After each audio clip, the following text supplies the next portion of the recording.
Buen día, soy el doctor Rosbel Toledo de la Coordinación de Formación y Capacitación del Personal de Salud del INSABI. Les damos la más cordial bienvenida a este curso de Trato Digno en los Servicios de Salud.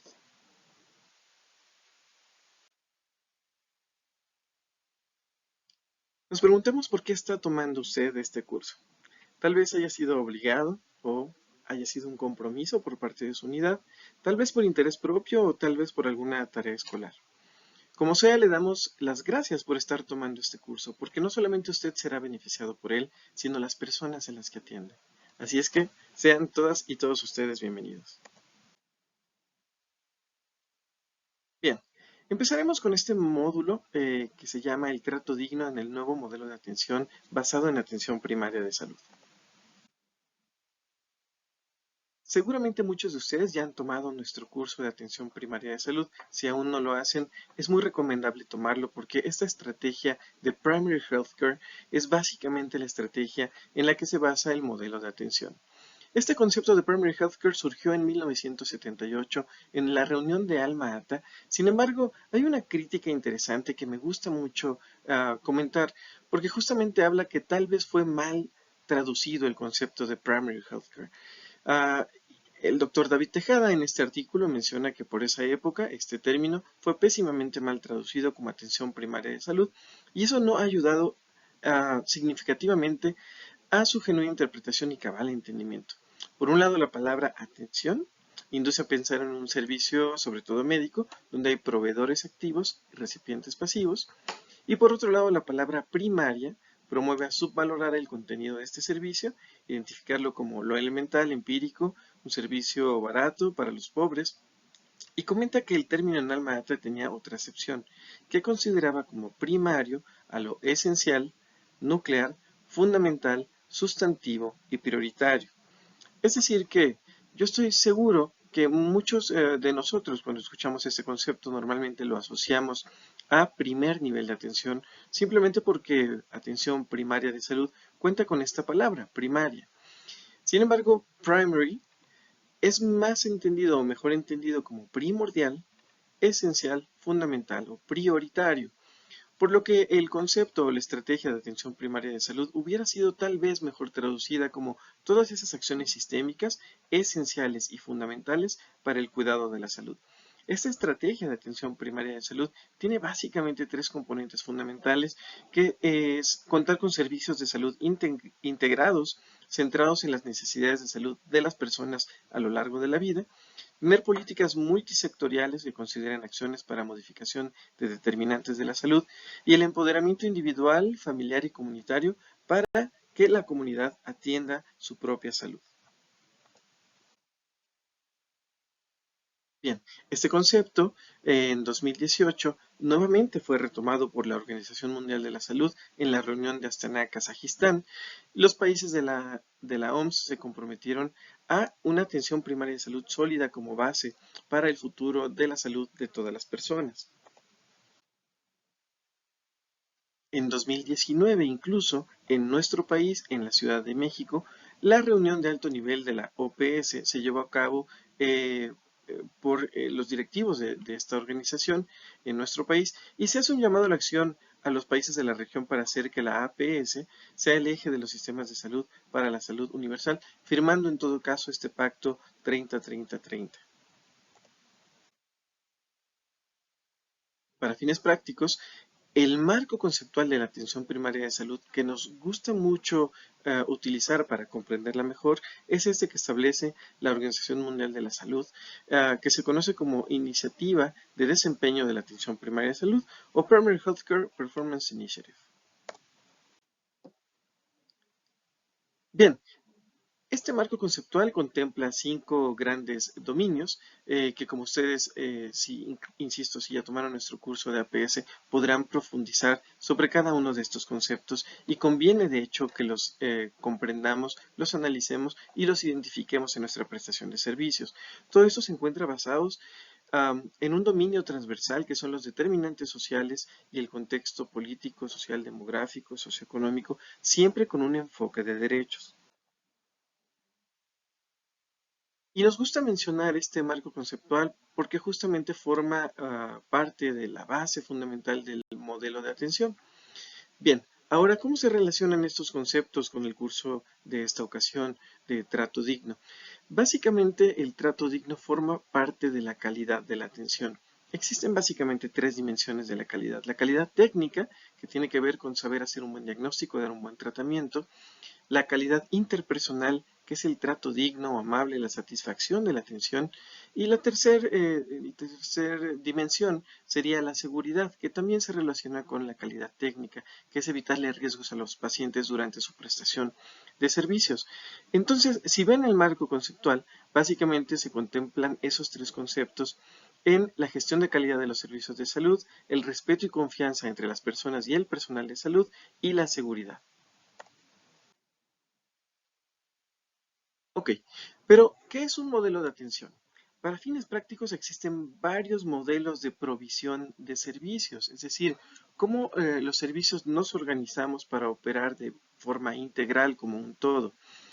Existen entonces aspectos de procesos de atención, pero también formas y modos de atender.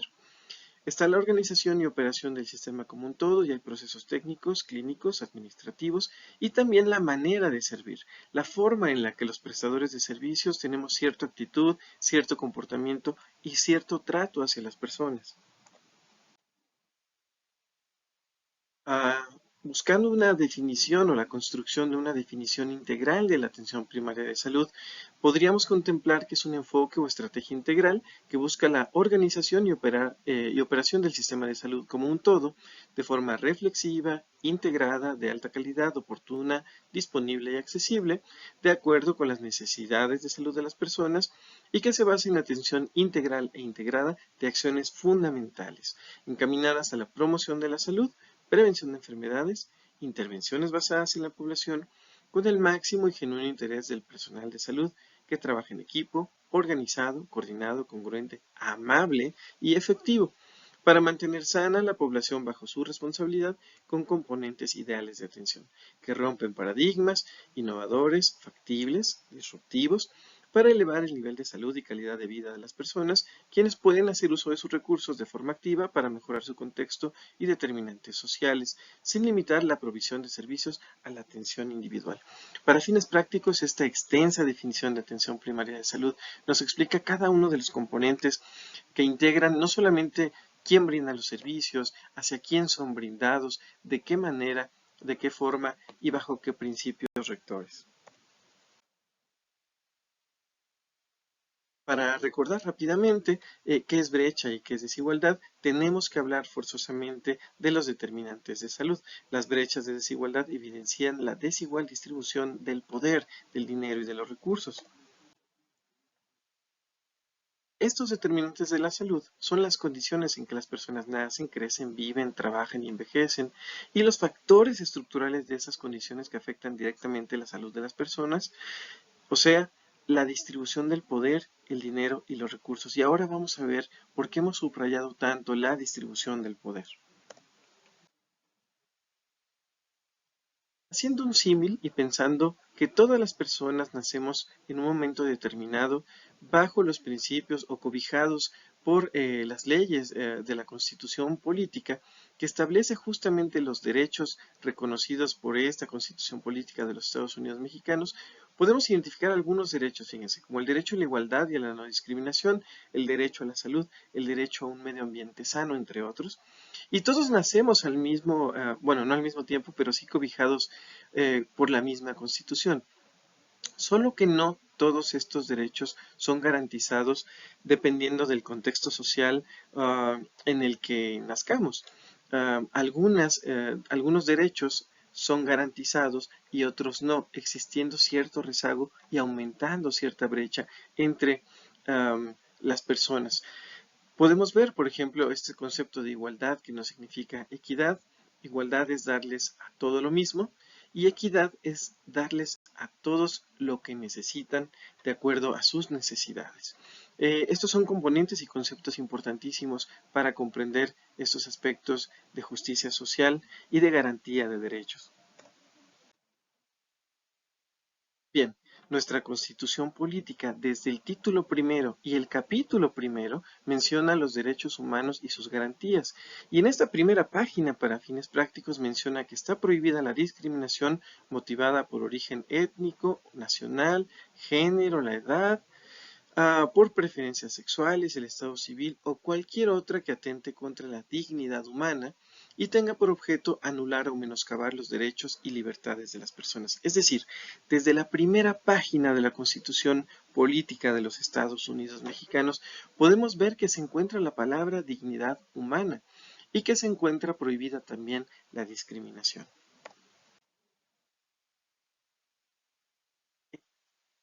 Analizaremos cómo los trabajadores de la salud podemos fungir como garantes de estos derechos. Nos preguntaríamos si somos amigos de alguien, usted que está tomando este curso, si es amigo de alguien o amiga de alguien, si son familiares de alguien, si son médicos o enfermeras de alguien. Si eres amigo de alguien, ¿qué se espera de ti? Normalmente se esperaría, pues, confianza, alegría, diversión. Si eres familia de alguien, se espera de ti, pues, amor, comprensión, cariño. Si eres médico o enfermera de alguien, ¿qué se espera de usted? Tal vez calidad técnica, amabilidad.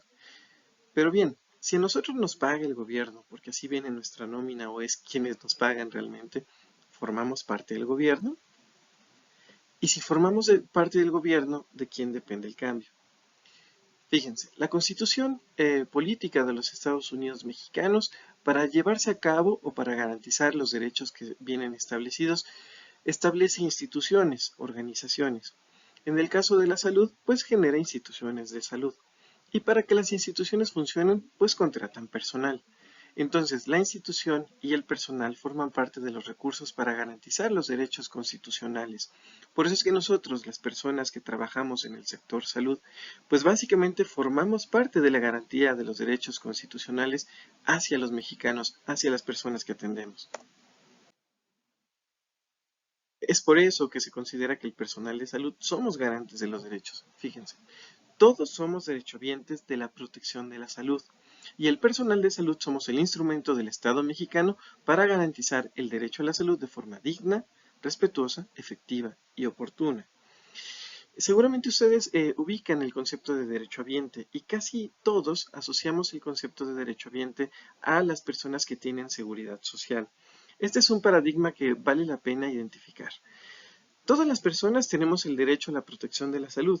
Entonces, todas las personas con o sin seguridad social somos derechohabientes de la protección de la salud. Y esto es muy importante porque normalmente las personas sin seguridad social son vistas como las no derechohabientes, como si no tuvieran derecho, como si el tipo de servicio que se les diera fuera beneficencia, fuera asistencialista, lo poquito para lo que alcanzaron, porque no mereces, etc. Por eso es importante romper este paradigma y contemplar a todas las personas como derechohabientes. Todas las personas tienen el derecho de la protección de la salud y estamos el personal de salud ahí para garantizar que este derecho se ejecute. Adicionalmente, tenemos responsabilidades profesionales como servidores públicos. Y si no llevamos a cabo estas responsabilidades, pues evidentemente podríamos llegar a ser sancionados, por lo que es más importante poder garantizar el derecho de la protección a la salud de las personas y evitar riesgos de sanciones por no cumplirle a la institución para lo que fuimos contratados. Bien, rápidamente voy a contarles una anécdota. Seguramente a algunos de ustedes les gustarán las historias y a algunos no, pero no importa, debo contarles esta anécdota. Yo prestaba servicios de salud en un área de urgencias por las noches como médico y en una guardia sin mucha atención, uh, me encontraba descansando en el área de descanso, no había mucha consulta, y llega una asistente médica, sutilmente toca la puerta y me dice, doctor, discúlpeme, es que tiene una consulta. Para mí no pareciera que no es una urgencia y son las 3 de la mañana, una disculpa, pero pues hay que verla. Entonces yo me levanto, muy alegre, francamente, me encontraba leyendo en ese momento, y entonces me pregunta el asistente, ¿pero por qué va tan contento a atender a esta persona? Yo ya había estudiado estos conceptos de garantía de derechos, de salud pública, de atención primaria de salud, y francamente yo ya me identificaba como parte del sistema, como el personal garante de los derechos de las personas, porque nadie va a las 3 de la mañana por gusto propio. Llego a ver a la persona, efectivamente, la persona solamente tenía una basurita en el ojo, nada grave, pero a la persona esto le generaba cierta inquietud, le preocupaba su visión. Aclaramos ahí que no se trataba de algo grave, dimos un cierto tratamiento, la persona se fue. Y entonces vienen ciertas reflexiones sobre esta anécdota. Primero que nada, hablar de que nos movemos bajo ciertos paradigmas. Fíjense, como si trabajar fuera malo. La asistente médica llegó y dijo, discúlpeme que lo haga trabajar, como si trabajar fuera malo. Como si descansar durante el trabajo fuera bueno. No me dejarán mentir, pero muchas veces nos sucede esto en nuestra prestación de servicios. A veces nos preguntan, ¿cómo te fue en la guardia? Y si fue una guardia muy pesada o de mucha atención, contestamos, pues mal, hubo mucho trabajo. Vamos a ver esta reflexión. Nadie va por su gusto a las 3 de la mañana a urgencias. Las personas perciben necesidades de atención, esperan apoyo y comprensión por parte de los prestadores que se encuentran en los servicios. Es mejor estar del lado del que puede ayudar que estar del lado del que necesita ser ayudado. ¿Qué es ser garante de derechos? Saberse el instrumento de la Constitución para garantizar los derechos que tienen esas personas. Entonces, de alguna manera, uno se identifica como si yo fuera México cuidando a México, porque formo parte de esas instituciones que garantizan las leyes y los derechos constitucionales. Y ahí recuerdo mucho, seguramente en sus clases de historia de la secundaria, recordarán la primera Constitución Nacional que fue nombrada Los Sentimientos de la Nación, escrita por José María Morelos y Pavón. Me encanta ese concepto porque habla justamente de los sentimientos de la nación para cuidar a la nación, a las personas que en la nación habitan y las cuales constituyen la misma nación que somos nosotros mismos, cómo nosotros mismos nos cuidamos a nosotros mismos para generar precisamente una nación independiente, humana y generosa, como dice el juramento de la bandera, seguramente lo recordarán. Ahora, hablemos de un cambio de paradigma. Cuando nos pregunten ¿cómo te fue en la guardia?, será mejor contestar, fíjate que vengo muy cansado, pero me fue muy bien, porque pude impactar para bien la vida de muchas personas. Es un cambio de paradigma radical. Uh, es muy interesante poder llegar hasta ese punto donde nos percibamos como los instrumentos del bienestar de las personas que lo necesitan. Hablemos entonces de un principio de congruencia. Bien, primero que nada, nosotros somos trabajadores de la salud y este concepto se divide en dos aspectos, trabajadores y salud. Ustedes seguramente conocerán el concepto de ausentismo. Ausentismo es cuando la persona no va a trabajar. Pocos conocerán el concepto de presentismo. Presentismo es cuando la persona va, pero no trabaja. Entonces, primer concepto, si somos trabajadores de la salud, pues a trabajar. Y salud. Salud es un concepto que normalmente entendemos por la Organización Mundial de la Salud como el completo estado de bienestar biopsicosocial, no solamente la falta de enfermedad. Pero poco entendemos realmente la salud. ¿Cómo podemos traducir la salud? Una manera de entenderla es todas las cosas que puedo hacer por el simple hecho de estar saludable. Caminar, trotar, correr, trabajar, crecer a mi familia, ir al cine, visitar a los nietos, escribir, relajarme, ir a la playa, etcétera, etcétera. Todo lo que puedo hacer por el simple hecho de estar saludable. Esa es la salud. Y nosotros como prestadores de servicios impactamos en la salud de las personas, en las anécdotas, en sus historias, en su historia de vida de alguna manera. Y es muy interesante poder ver eso justamente. Ahora, les contaré una anécdota del maestro Gandhi. Muchos de ustedes seguramente ya han escuchado esta anécdota. Está Gandhi y llega una señora con él y le dice, maestro, necesito que hable con mi hijo está consumiendo mucho azúcar y le hace mucho daño.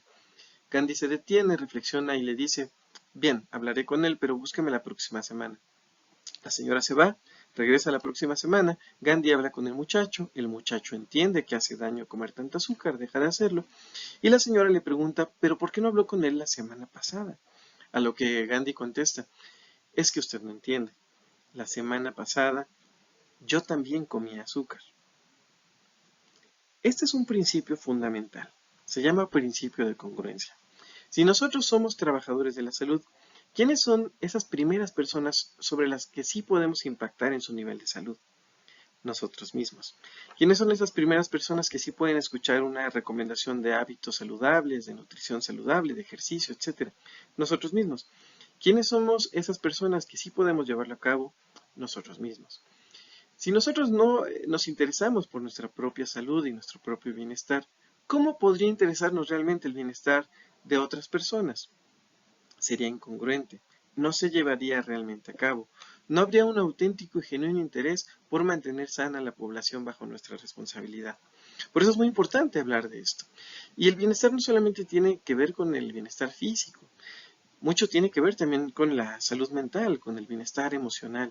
El trato digno, amable, gentil, cortés, tiene mucho que ver con esto en nuestro desempeño en los servicios de salud, como nuestro trabajo.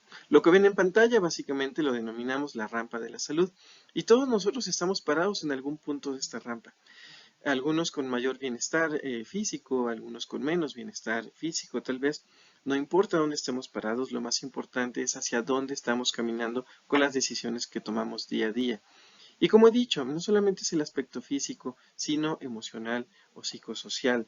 El trato digno, amable, respetuoso, cortés, tiene mucho que ver con nuestro desempeño en los servicios de salud. Nosotros formamos parte de estos servicios y nosotros también formamos parte de la cultura del trato en estos servicios. El respeto que podamos darnos como compañeros de trabajo hacia los compañeros y hacia las personas que atendemos generará un ambiente mucho más cortés, gentil y donde nos dé mucho gusto trabajar también.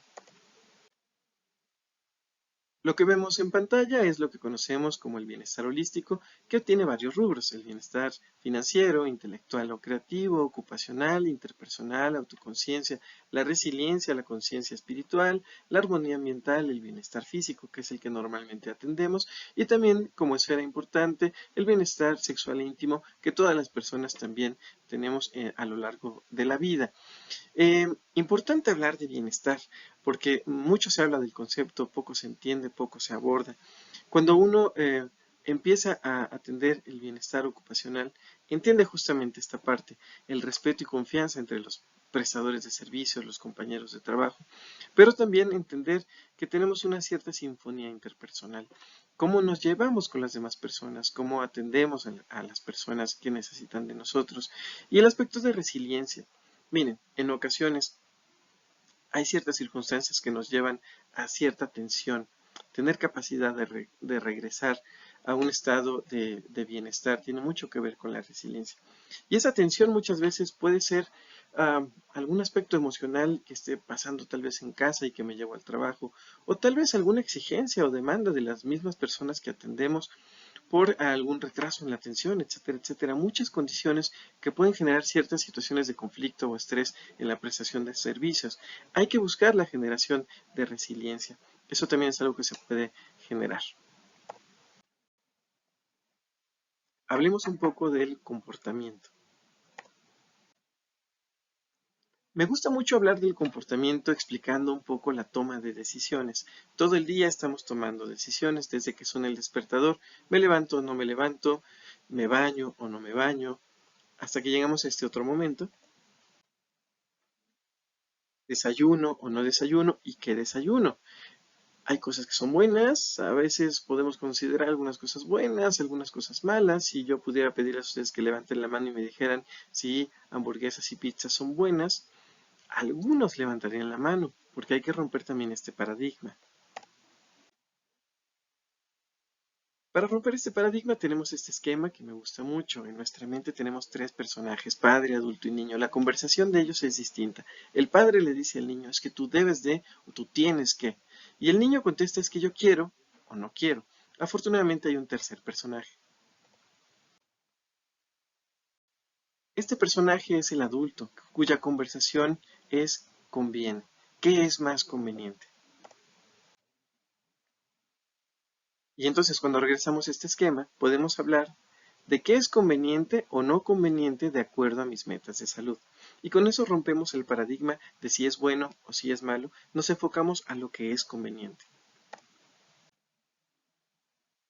Imagínense rápidamente que tal vez alguna o alguno de ustedes se encuentra a dieta, pero está por ahí en una mesa algunas galletitas o pastelitos que alguien trajo, y entonces uno dice, pues me lo como, al fin que nadie sabe que estoy a dieta, al fin que nadie me ve. Ese es un concepto muy interesante. Eh, ¿Realmente nadie nos ve? ¿Quién sí nos ve? Para los que contestaron que Diosito, no lo sé. Pero lo que sí sabemos es que nadie me ve, pero yo sí me veo. Y cuando yo tomo una decisión que va en contra de un propósito que me he establecido, me estoy mandando un mensaje de falta de compromiso, que no puedo lograr mis metas, o falta de disciplina, etcétera, etcétera. Pero empecemos a relacionar estos componentes de comportamiento con la prestación de servicios. ¿Cuántas veces hemos visto esta escena donde a veces el personal de seguridad es quien se encarga del filtro o del triage de las personas, de si entran o no entran a los servicios de salud? A veces vemos esto porque son acciones poco supervisadas, son procesos de al fin que nadie me ve. Pero tenemos muchos otros en la prestación de servicios.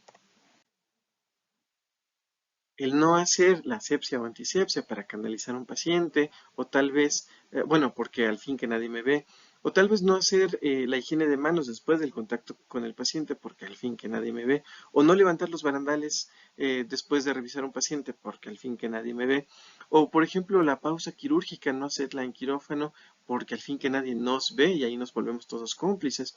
O tal vez, ¿qué les parece esta escena donde podemos ser, no sé, tal vez déspotas o groseros con las personas que atendemos porque al fin que nadie nos ve? Déjenme platicarles rápidamente otra anécdota que nos lleva a tres moralejas interesantes. Nosotros en la Secretaría de Salud y en el INSABI migramos a Acapulco, a la ciudad de Acapulco. Y en esta ciudad, pues yo cuando recién llegué no conocía el sentido de las calles, las avenidas, y sabía que necesitaba dar una vuelta a la izquierda, pero había un letrero que decía prohibida la vuelta a la izquierda. Dos coches adelante de mí se la dieron y entonces dije, pues me la doy al fin que nadie me ve o al fin que nadie nos ve. 10 metros adelante, escondida, sale una motocicleta de tránsito, deja pasar a los de las placas de Guerrero, pero detiene al que traía placas de la Ciudad de México, que era mi caso, y después de levantarme mi infracción me regala las siguientes moralejas.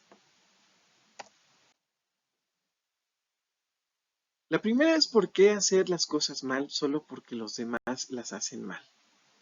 Esto, yo seguí el comportamiento de las otras dos autos, pues porque normalmente estamos acostumbrados a que si alguien más lo hace mal, yo también lo hago mal. Um, Relacionémoslo con los servicios de salud. Si alguien tiene un comportamiento inadecuado, de maltrato, déspota, agresivo, violento, pues de repente puedo yo sentir que ese es el comportamiento aceptado como equipo de salud. De repente podemos tal vez cubrirnos, que así los tratamos aquí, o nadie me va a decir nada si yo también lo hago. ¿Por qué hacer las cosas mal solamente porque los demás lo hacen mal? Primera moraleja. Segunda, al fin que nadie me ve. Efectivamente, tal vez nadie supervisa el comportamiento de los prestadores de servicios. Tal vez no existe la cultura de la queja.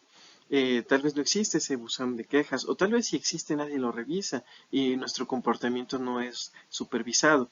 En este curso verán que existen ciertos indicadores para ir poco a poco mejorando nuestro comportamiento y ciertos indicadores de trato digno, amable y respetuoso para las personas que atendemos.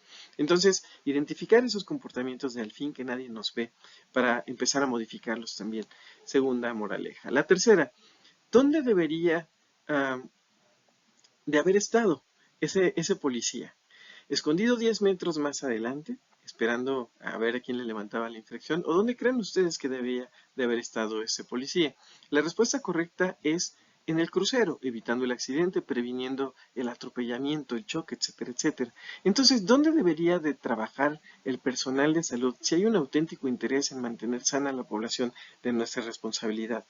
pues mucho tendría que hacerse previniendo, donde se gesta la enfermedad en la comunidad, donde no se hace ejercicio, donde se come la garnacha, los malos hábitos saludables suceden normalmente en la comunidad, no en los servicios de salud.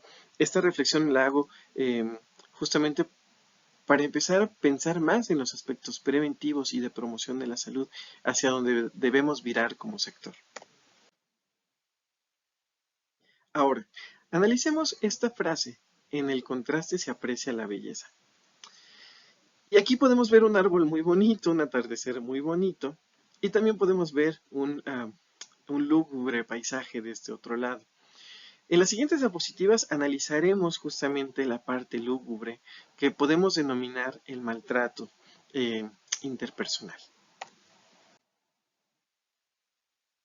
Bien, vayamos a las clases de historia de la escuela. Ustedes recordarán esta imagen cuando la conquista de México. Y entonces vemos que los españoles traían caballos, traían pólvora, armas de fuego y un cierto sentido de superioridad. Y los aztecas, pues ciertos palos, flechas, lanzas. La pregunta es, ¿cómo nos hace sentir esto? Normalmente, la inmensa mayoría de los mexicanos sentiríamos cierto sentido de injusticia, de coraje, de molestia, una inclinación natural hacia el vulnerable, hacia el más desprotegido, identificaríamos cierto abuso de poder y tal vez sentiríamos cierta indignación ante esta escena.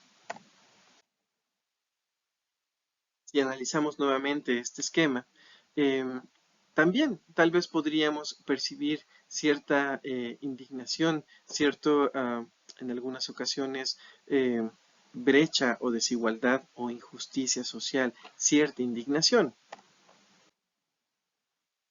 Y analicemos en esta diapositiva, sin intentar ser amarillista, cuáles son justamente esos componentes de ejercicio y abuso del poder, cómo existen estas relaciones de poder entre las personas que pueden ejercerlo y las que son sometidas ante él, incluso desde cómo se trata a un mesero o mesera, o la violencia de género hacia la mujer, cómo de repente en los asilos de ancianos puede existir cierto abuso, cómo el abuso policial puede ser bastante grave, o en la educación.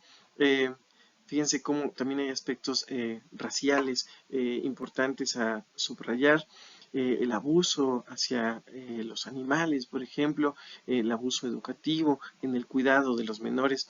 Son escenas que nos provocan, obviamente, cierta indignación y donde identificamos injusticia, donde identificamos abuso. Y que francamente pues nos hace sentir malestar interno. ¿Por qué sucede esto? En ocasiones por cierto sentido de superioridad o, insisto, ejercicio del poder. Muchas veces, como ustedes han escuchado seguramente esta frase, nos subimos en nuestra hojita de papel, algunos dicen nos subimos en nuestra tortilla y empezamos a percibir cierto sentido de superioridad y entonces empezamos a ejercer el poder y el sometimiento hacia las personas que no lo tienen o que son vulnerables. Veamos unos ejemplos. ¿Cómo nos hace sentir de repente esta escena entre un médico y una enfermera? Donde el médico pues tal vez tiene cierto sentido de superioridad o puede ejercer el poder. Pues obviamente sentimos injusticia, coraje, molestia, inclinación natural hacia la persona vulnerable. Identificamos tal vez abuso de poder, nos genera indignación. O esta otra escena que ustedes seguramente conocerán porque fue muy famosa, el abuso, el reclamo de un médico adscrito hacia algún residente o médico interno, por ese sentido de superioridad, de ejercicio del poder, a veces con pretexto de la salud del paciente, de que debemos disciplinar al personal en formación, porque si no lo hacemos van a poner en riesgo a los pacientes, etcétera, etcétera. A veces se pone este concepto como la razón para ejercer el poder o el abuso. Desde nuestro punto de vista, no debe ser este el motivo y la manera de educar al personal de salud. Debe evitarse el abuso de poder y estas inequidades que generan indignación también. Fíjense, son conductas aprendidas. A veces los residentes de mayor jerarquía con los de menos jerarquía o con los internos. Incluso sucede en los mismos internos cuando cambian de semestre, ya se vuelven MIP 2 y ya se sienten con la posibilidad de ejercer cierto poder y dominio sobre los MIP 1, sobre los estudiantes, etcétera. Es decir, hay que identificar estas estructuras sociales de ejercicio del poder porque normalmente conducen al abuso, conducen al maltrato. Fíjense, esta frase me gustó mucho: no tienes que herir para enseñar y no tienes que ser herido para aprender. Dedicado a todos los que aplican las guardias como método de castigo o enseñanza. Y estas escenas sucederán en los servicios de salud. Miren, tal vez tratos groseros en la consulta externa, tal vez abusos físicos incluso en hospitalización, como podemos ver aquí, o el no mirar a los pacientes a la cara cuando damos una consulta y concentrarnos directamente solo en la computadora, en la receta, en la nota médica, etcétera, etcétera. Pero no solamente es una situación de maltrato o violenta del personal de salud a las personas atendidas. En ocasiones también las personas a las que atendemos pueden ejercer ciertas situaciones o conductas agresivas o violentas hacia el personal de salud. Esto también es importante analizarlo y reconocerlo. Pero ¿por qué sucede esto en los servicios de salud? Exceso de trabajo, burnout, simple y cultural ejercicio del poder, violencia estructural, comportamientos poco supervisados, al fin que nadie nos ve. Hablemos un poco de este concepto de la violencia estructural.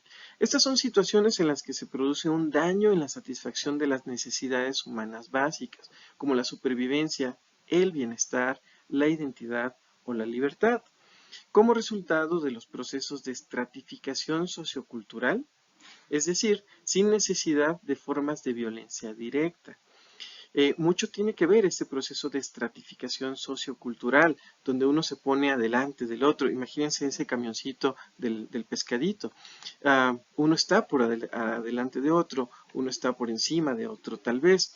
Y podemos poner algunos ejemplos: las poblaciones indígenas o las poblaciones trabajadoras, las campesinas, los diferentes grupos étnicos, etc. Y es ahí donde surge el clasismo, el racismo, el sexismo. Y el antídoto para todos estos ismos también es otro ismo: el humanismo. El humanismo significa valorar al ser humano y la condición humana. En este sentido, está relacionada con la generosidad, la compasión y la preocupación por la valoración de los atributos y las relaciones humanas. Vamos a hablar un poco más adelante sobre ese concepto de compasión.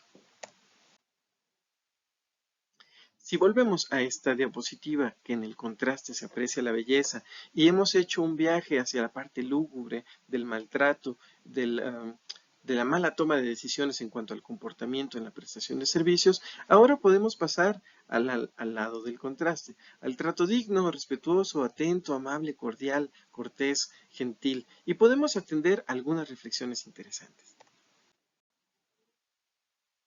Empecemos por esta reflexión. Es la primera que cito porque me da gusto. Es del doctor Ramón de la Fuente Muñiz y fue citada por el doctor Jorge Alcocer Varela en homenaje por el 100º aniversario de su nacimiento. Veamos.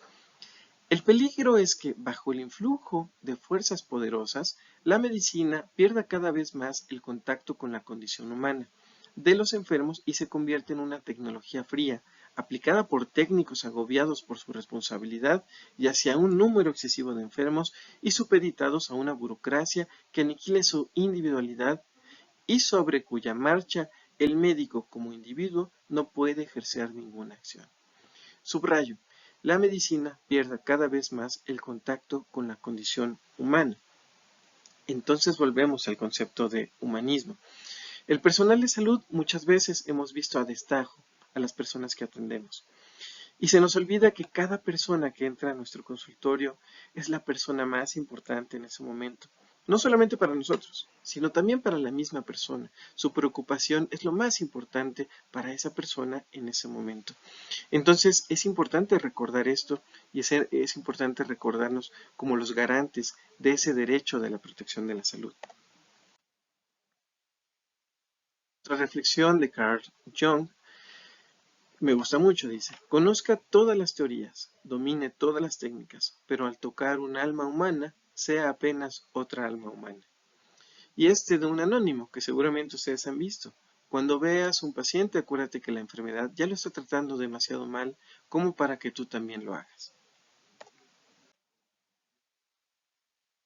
Reflexiones.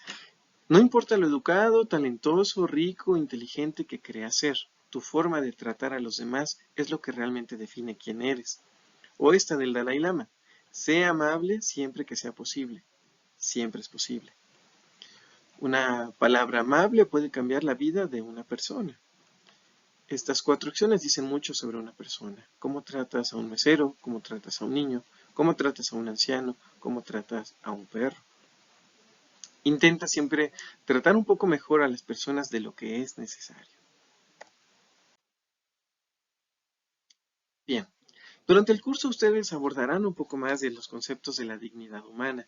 Este es un breve resumen y hablemos que la dignidad humana es el derecho que todos tenemos a ser respetados y valorados por el simple hecho de ser personas sin importar condiciones como lugar de nacimiento, edad, sexo, lengua, cultura, religión, condición física o de salud.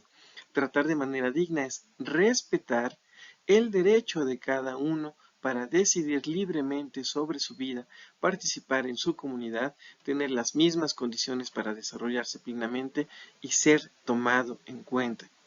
Tratar de manera digna es respetar los derechos de las personas. Bien, en la escuela nos enseñan ciertas competencias técnicas, las que se alcanzan a ver, cómo hacer un buen diagnóstico, cómo dar un buen tratamiento, es lo que nos enseñan en la escuela. Sin embargo, en la prestación de servicios no es suficiente lo que nos enseñan en la escuela. Es necesario utilizar lo que también nos enseñan en casa, como los principios de integridad, de valor, de compasión, de contribución, de responsabilidad, justicia, excelencia, servicio, dignidad. Hay ciertas características de estos principios o valores humanos que están contemplados en la cultura del desarrollo, perdón, que están contemplados en el desarrollo de una cultura de calidad, como el trabajo en equipo, el liderazgo, la empatía, el orgullo, la responsabilidad, el compromiso. Subrayaré compasión. Compasión es un concepto que es necesario desarrollar entre los prestadores de servicios de salud. La compasión nada tiene que ver con la lástima. La compasión supera la empatía. La empatía es ponerse en los zapatos del otro. La compasión tiene 3 componentes principales. El primero es identificar el sufrimiento ajeno. El segundo es saber que yo puedo hacer algo para limitar ese sufrimiento ajeno. Y el tercero es hacerlo, limitar el sufrimiento ajeno. La compasión no solamente tiene que ver con padecimientos finales como el cáncer, terminales, perdón, tiene que ver con cualquier aspecto en realidad. Incluso, por ejemplo, no sé, un pie diabético. Saber que yo sé hacer bien curaciones para pie diabético, saber que la persona lo está padeciendo, pero yo ir y hacer la curación del mejor modo, obviamente, porque sé que voy a ayudarle y a mejorar el nivel de salud de esa persona. Regresando a esta diapositiva de este modelo de atención basado en atención primaria de salud, regresamos a este componente, al respeto y confianza entre las personas y el personal de salud, con esos 3 aspectos de la calidad.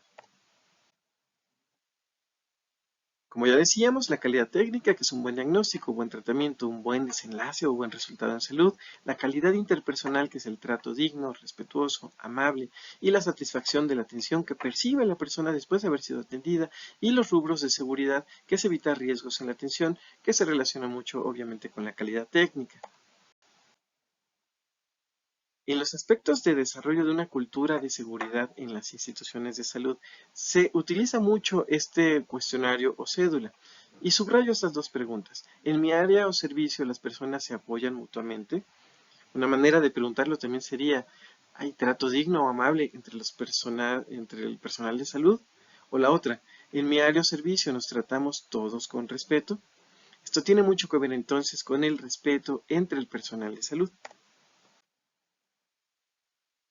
Pero entonces también sabemos que es mucho más conveniente trabajar en ambientes de confianza. Miren, tratar a todas las personas que utilizan los servicios de salud como iguales, con el mismo valor y dignidad. evitar toda forma de discriminación, violencia y maltrato, incluyendo la infantilización y el regaño. Seguramente ustedes recuerdan cuando escuchamos, a ver, doñita, oiga, mamita, este tipo de infantilización de las personas también forman parte de violencia.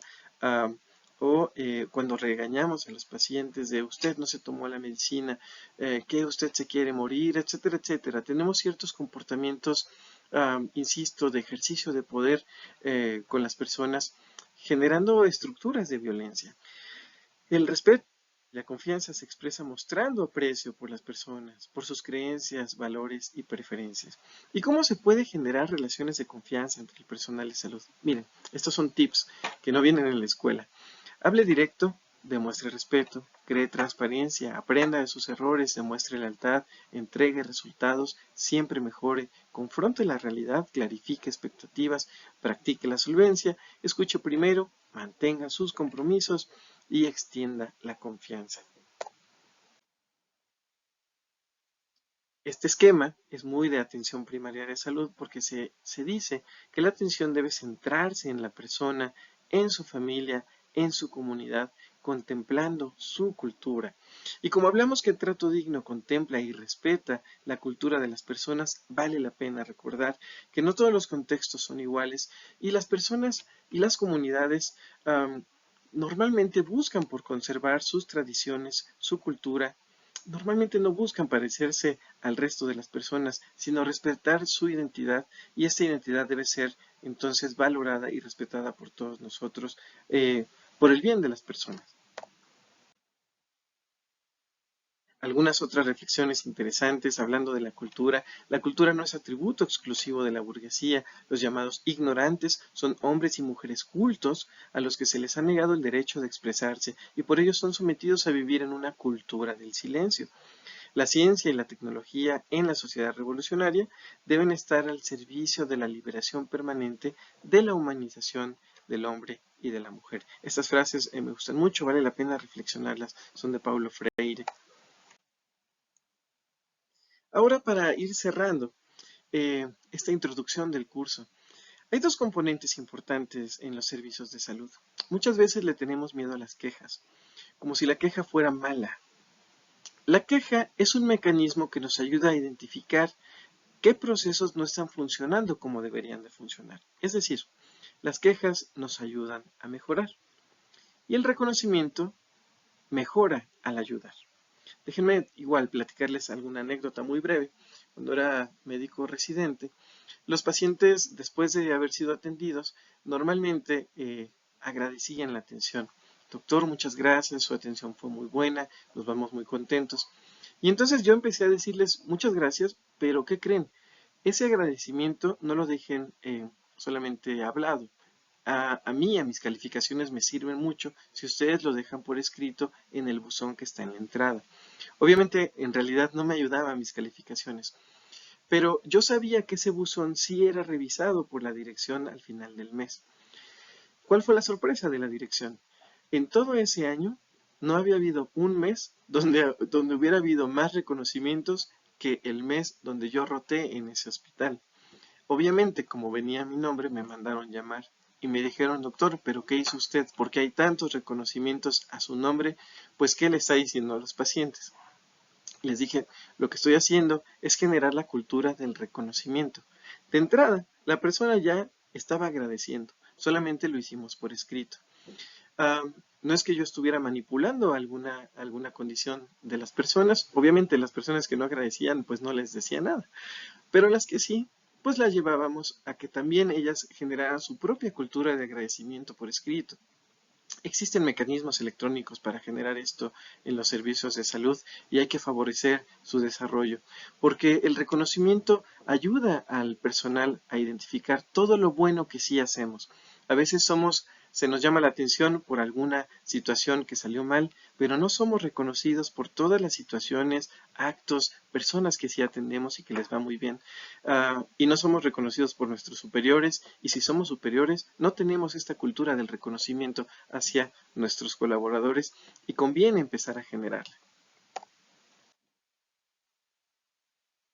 Bien, como un ejercicio final de esta cápsula introductoria, de este curso de trato digno en los servicios de salud, eh, quería encargarles identificar ciertos escenarios de maltrato en sus servicios. Creo que no vale la pena, creo que a veces serán más que evidentes y que ustedes propiamente ya los podrán identificar sin que nosotros se los dejemos de tarea.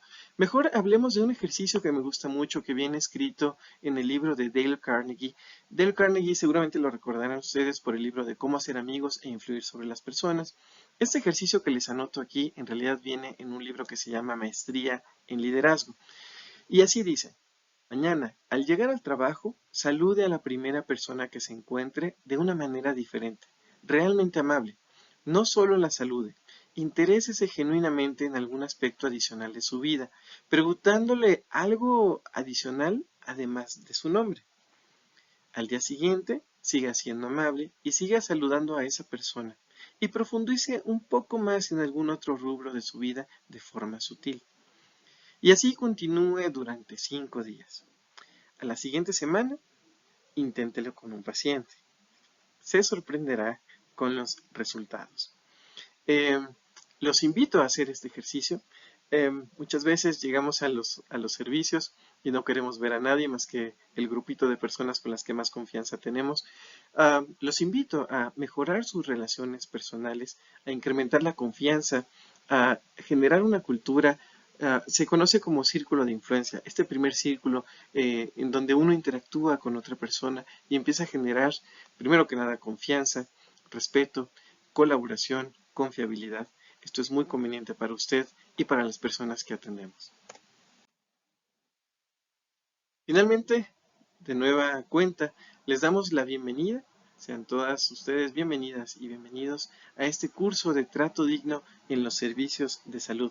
Estoy seguro que les será de mucha utilidad y que lo podrán recomendar a muchas personas a quienes les caigan muy bien y también a los que vean que lo necesitan. Nos da mucho gusto tenerlos aquí y adelante con el curso.